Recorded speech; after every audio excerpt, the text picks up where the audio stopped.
Welcome back to JP26. This is your boy JP. And of course, this is Studio 26. We got 6 storylines to go over from NFL Week 8. And there were some spooky and scary scoreboards out there.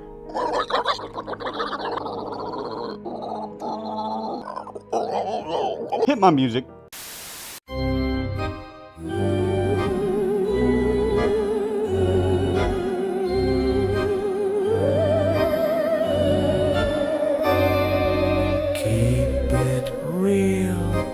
JP 26 for the studio. What's the deal lately? To the 6 storylines we go. Hey, JP. I ordered the scariest Halloween mask possible. It's just your face.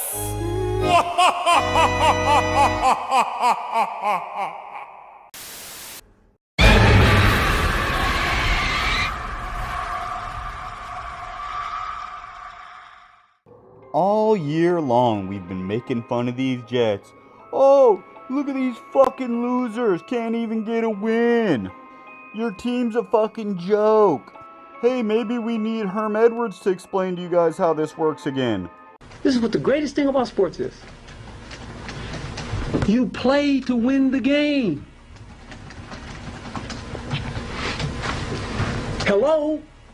You play to win the game. Mark Sanchez would have put up a better fight. You dick! Yeah, there's all kind of things we could say about this team. But we have to give this team credit. They finally got the win. And we've talked about this before, guys. Dan Campbell started off with the Lions 0-9. Are you serious? I'm dead serious. And while everybody else might make fun of him, I'm here to tell you that Jets fans, I'm glad that you are with the rest of the NFL and you finally have a win. Mostly because I enjoy watching the Bengals lose. What did he say? No, but seriously, Dan Campbell, the coach of the Detroit Lions, started off 0-9. And we've seen what he has done with this team since then. And we've talked about this before, you guys. This is nothing new that I'm bringing up. But Aaron Glenn is from that Dan Campbell coaching tree. So I'm not saying that he's Dan Campbell and then all of a sudden these Jets are going to turn it around and turn into the Detroit Lions. But what I am saying is that they do have some semblance of hope. And more importantly, a motherfucking win.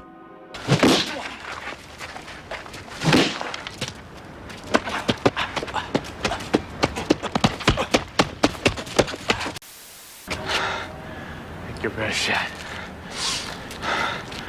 Motherfucker.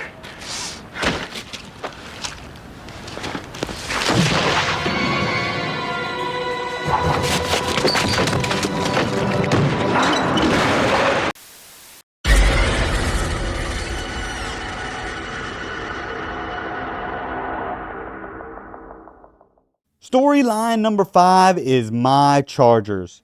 And specifically, the return of the man that you're seeing on the screen. No, not the guy from Scream. This one right here is for you. You know I really loved you, and I've always told the truth. No, not even Justin Herbert. I'm talking about Joe Alt. Who the fuck is that guy? Who the fuck is that? One of the best left tackles in the game already in his second year. And you guys may believe me and you may not believe me, and that's fine. Whatever, I do what I want.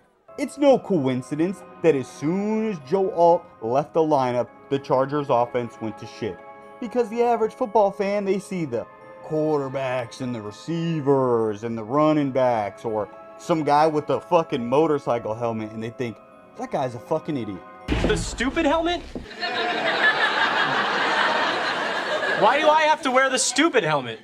Because you're stupid. What I'm trying to say is the average football fan doesn't look at offensive linemen as much as they should because guys like this are extremely valuable to their team, as shown by the Chargers' recent performance. And Did it have anything to do with not wearing piss-colored uniforms?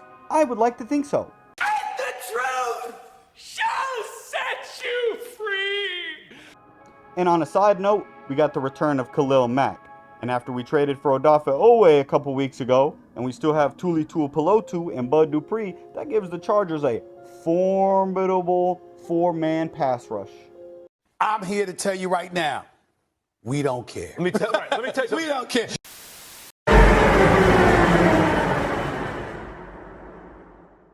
Storyline number 4.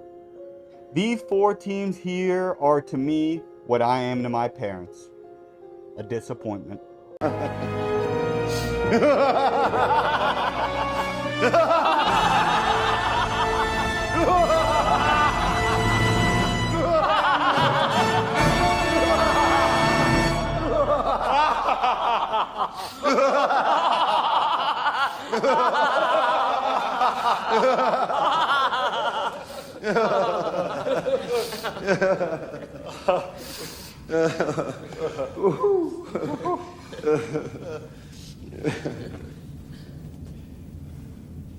I mean, all the momentum in the world for these 4 teams. The 49ers, you have a chance to continue to climb and persevere through these injuries and show these NFL teams around here that it doesn't matter who goes down or who is injured, that your team is just going to keep plugging along. Wrong. The Chicago Bears finally on a win streak. Caleb Williams is looking right. You got Ben Johnson finally getting the team up to par. The Atlanta Falcons, featuring their running back Robinson, absolutely taking over the NFL, this guy. A lot of people saying he might be the best player in football.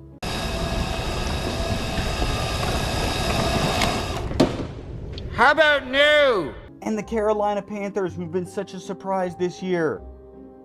Especially how good they've been at home. Okay. I'm not quite... And what happened? The sorrows of death compassed me, and the pains of hell got hold upon me. I found... Then called I upon the name of the Lord, and...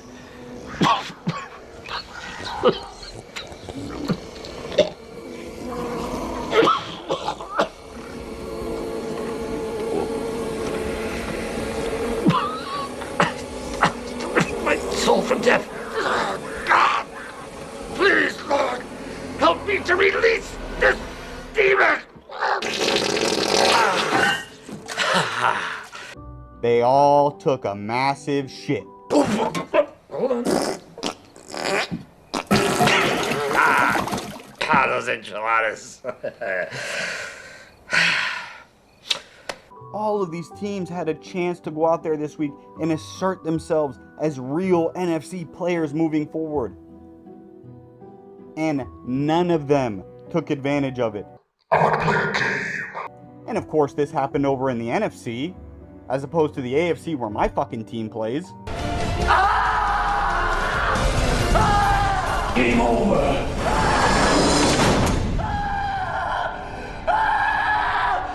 And specifically, this is a big deal because of the division that you're seeing to your right, the NFC South, where the Atlanta Falcons and the Carolina Panthers had a chance to give these Buccaneers a run for their money. And it's gone. Notice I didn't bring up the Saints because they weren't a disappointment because nobody fucking expected anything from them. You know what I mean?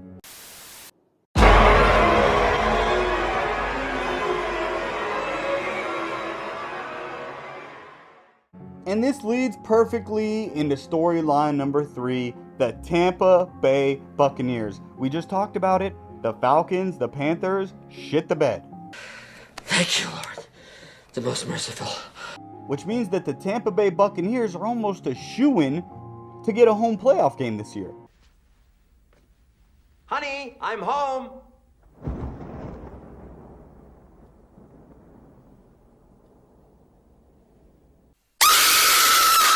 The Buccaneers have been playing so well all year, led by Baker Mayfield, led by Emeka Egbuka, led by Mike Evans, and led by this fucking guy right here, Antoine Winfield Jr.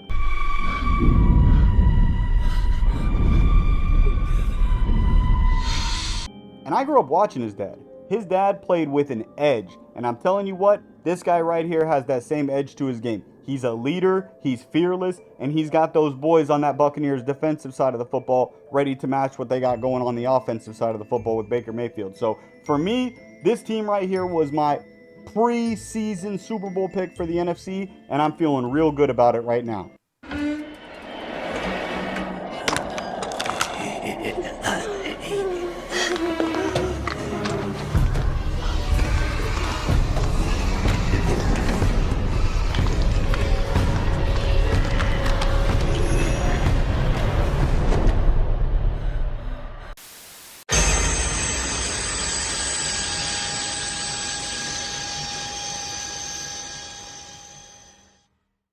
And moving on to the other football conference, the AFC, where for whatever reason, these teams can't seem to fucking lose anymore.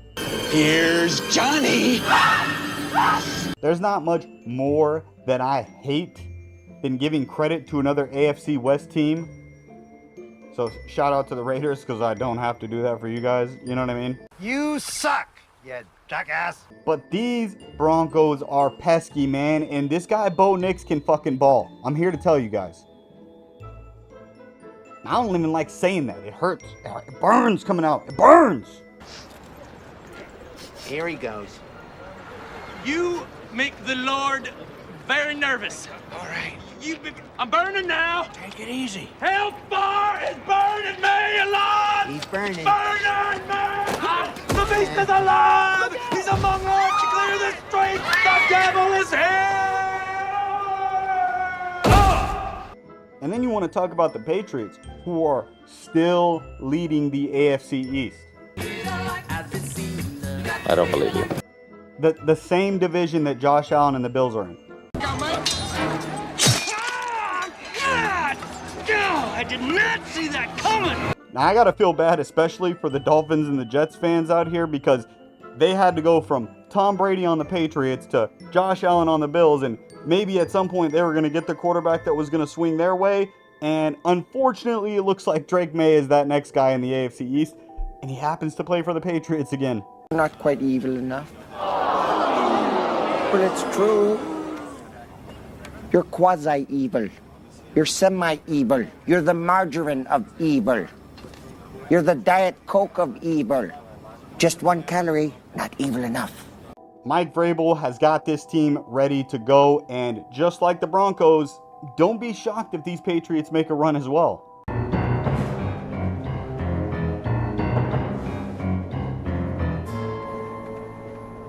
But the team that we need to give the most credit to in the AFC right now is, once again, the Indianapolis Colts. And I know there's going to be a lot of people that are naysayers for the Colts because a few of their wins have been against teams that are not very good or pretty banged up or what have you. But the truth is, they aren't just beating those teams. They don't have a choice in who they play. They have to play who's on their schedule. They are beating the shit out of bad teams. I'm gonna take a pillowcase and fill it full of bars of soap and beat the shit out of you. I want you out of my fucking house.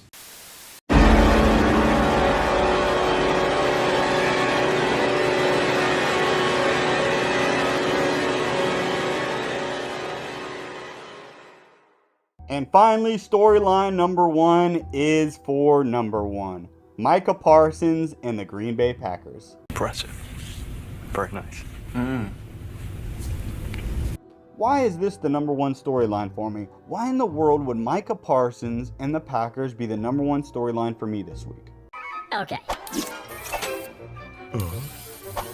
Not only did they go into Pittsburgh and beat the Pittsburgh Steelers and beat them handily, they did it while going in as the favorites.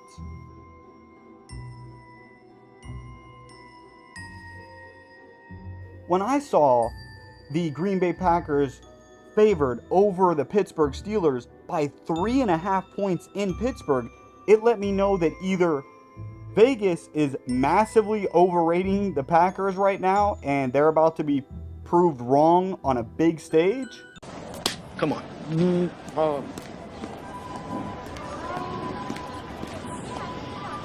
Okay. Or Vegas is right. And this team is just really fucking good. Come on. God. Stop slapping me. Really. Okay. Beautiful. It looks to be the latter. Now, of course, there are some issues that still exist within this team, and I think every Packers fan could tell you that. But the one thing that you're going to run into with these Green Bay Packers over and over and over again is that their defense is going to get the fuck after you.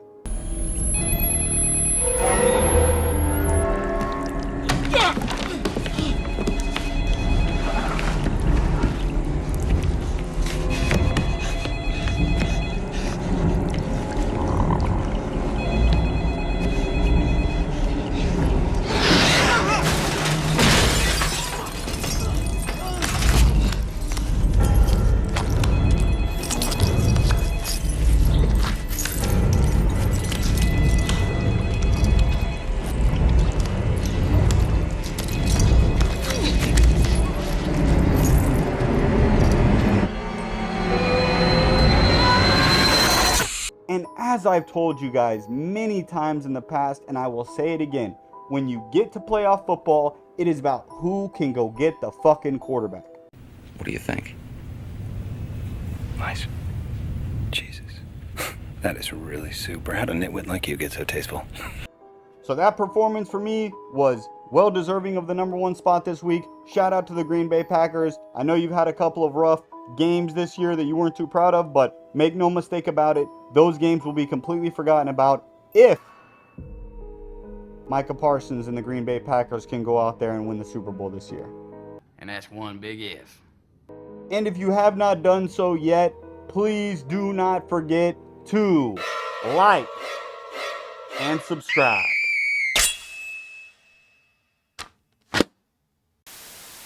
So that is it for today's episode. I love you guys very much. Next week, we are having the mid-season awards. So do not forget to check back in next week because we have all kind of super important and definitely not meaningless awards to go over together.